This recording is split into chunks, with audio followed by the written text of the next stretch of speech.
కాంగ్రెస్ సర్కార్ తమకు బాకీ పడ్డ 24,000 ఎప్పుడు ఇస్తుందో చెప్పాలని ఆటో డ్రైవర్లు డిమాండ్ చేస్తున్నారు. ఆటో డ్రైవర్లకు ఏడాదికి 12,000 ఇస్తామని రేవంత్ రెడ్డి మోసం చేస్తారని మండిపడుతున్నారు. సూర్యాపేట జిల్లా కేంద్రంలోని కల్లల్ సంతోష్ బాబు చౌరస్తాలో ఆటో డ్రైవర్లకు అసోసియేషన్ గౌరవ అధ్యక్షుడు నిమ్మల శ్రీనివాస్ గౌడ్ కాంగ్రెస్ బాకీ కార్డులను పంపిణీ చేశారు. సంక్షేమ బోర్డు ఏర్పాటు చేస్తామని కాంగ్రెస్ మాట తప్పిందని, కేసీఆర్ హయాంలో ఉన్న 5 లక్షల బీమా పథకాన్ని ఎత్తేసిందని ఆటో డ్రైవర్లు మండిపడుతున్నారు. ఇప్పటికే కాంగ్రెస్ కు ఎన్నికల్లో తగిన బుద్ధి చెప్తామని హెచ్చరిస్తున్నారు.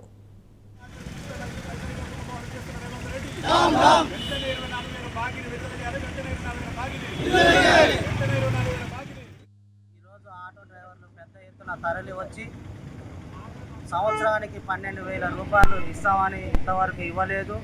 ఆటో డ్రైవర్లకు సంక్షేమ బోర్డు కూడా ఇస్తామని ఇవ్వలేదు.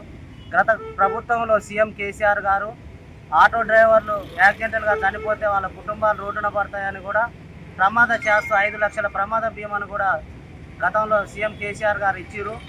అదే ఇప్పటి వరకు కూడా చాలామంది తెలంగాణ రాష్ట్రం మొత్తం కూడా ఇప్పటి వరకు 93 మంది ఆటో డ్రైవర్లు చనిపోవడం కూడా జరిగింది. ఈ 5 లక్షల ప్రమాద బీమా ట్రాన్స్పోర్ట్ మినిస్టర్ గారు రెన్యువల్ చేస్తా అని కూడా ఇప్పటి వరకు రెన్యువల్ చేయట్లేరు. కాబట్టి వెంటనే కాంగ్రెస్ ప్రభుత్వం ఈ ఆటో డ్రైవర్లను గుర్తించి వాళ్ళు ఇస్తాన్న హామీలను ఎమ్మటే విడుదల చేయాలని మా ఆటో యూనియన్ సూర్యాపేట జిల్లా ఆటో యూనియన్ తరఫున, పట్టణ ఆటో యూనియన్ తరఫున ప్రత్యేకంగా మేము తెలియజేసుకుంటూ, మాకు ఇట్లా మోసపూరిత హామీలను ఇచ్చి ఆటో డ్రైవర్ల కుటుంబాలని మహాలక్ష్మి పథకం కింద ఫ్రీ బస్సు పెట్టి అందరి కుటుంబాలు రోడ్డున పడ్డాయి.